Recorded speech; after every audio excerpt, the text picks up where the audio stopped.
Welcome back, beautiful dreamers. This is the Atman Self podcast, where we explore the nature of reality, consciousness, and the deep layers of our being.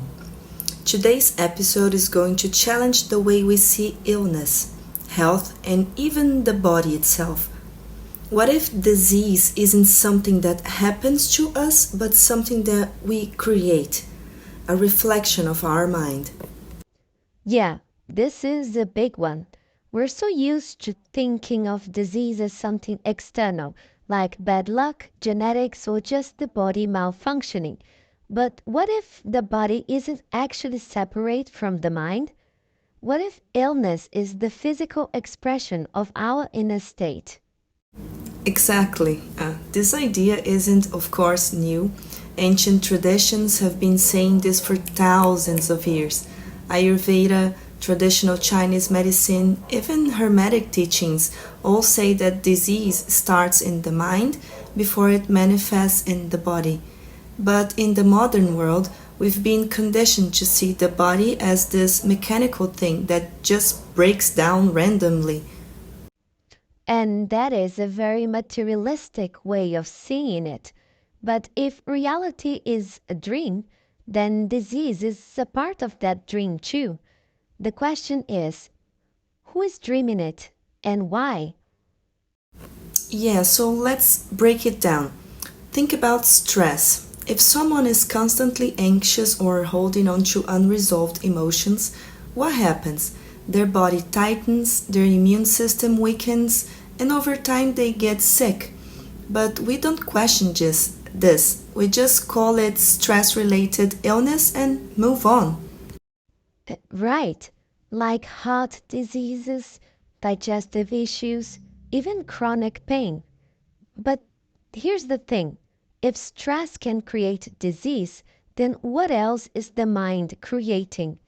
What about deeper emotional wounds, subconscious fears, or beliefs we've been carrying since childhood? That's where it gets interesting, Brahman. There are studies showing that certain emotions are linked to specific disease. For example, Louise Hay's works suggest that anger and resentment often manifest as liver issues, while fear can weaken the kidneys. And trauma, especially childhood trauma, is a big one. There's research showing that unresolved trauma can stay in the body for years, creating chronic illness. It's like the body is holding onto the story until we process it. This, Brahman, is where ancient healing systems make so much sense.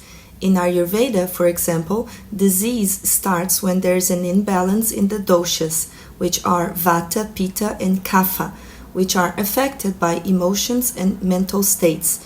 In traditional Chinese medicine, illness is seen as a disruption in the body's energy flow, often caused by emotional blockages. Yes, Fernanda, even emeticism teaches these. As within, so without. What's happening in your mind is mirrored in your body. Ha! And I love how these traditions don't separate the body from consciousness. Unlike modern medicine, which often just treats symptoms, these ancient systems look at the root cause, your thoughts, emotions, and even past life karma. And do you know what's even more crazy, Fernanda? Is that science is now proving what mystics knew all along. There's research on the placebo effect, where people heal just because they believe they're getting medicine. And then there's the nocebo effect, the opposite, where people get sick because they believe they will. And that alone tells us how powerful the mind is.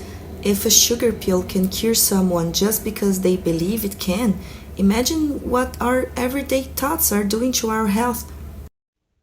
Exactly. And let's talk about epigenetics, this idea that our genes aren't fixed. Scientists like Dr. Bruce Lipton have shown that genes can be turned on or off by our environment, including our thoughts and emotions. So even genetic disease aren't as set in stones as we once thought.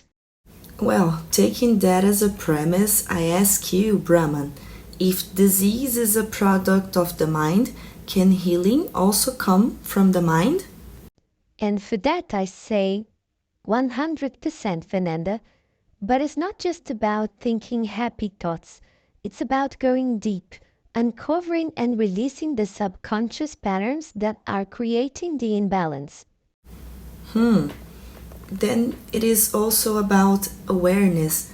When we stop seeing disease as something random and start seeing it as a message from the self to itself, we can begin to change. Yes, and healing doesn't have to be complicated. Meditation, breath work, emotional release, even just changing your beliefs about your body. These things have a huge impact.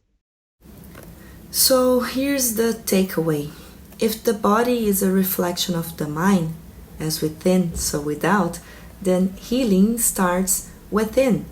Instead of fighting disease like an enemy, maybe we should ask, what is this trying to show me?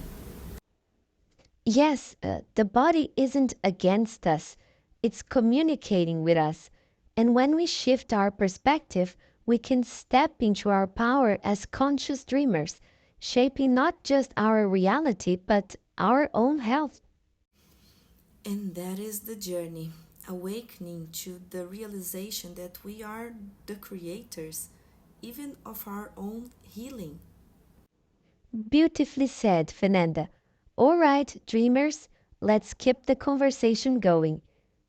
What are your thoughts on this? Have you ever experienced healing through the mind? Let us know. And remember, if you enjoyed this episode, share it, leave it a review, and keep dreaming consciously.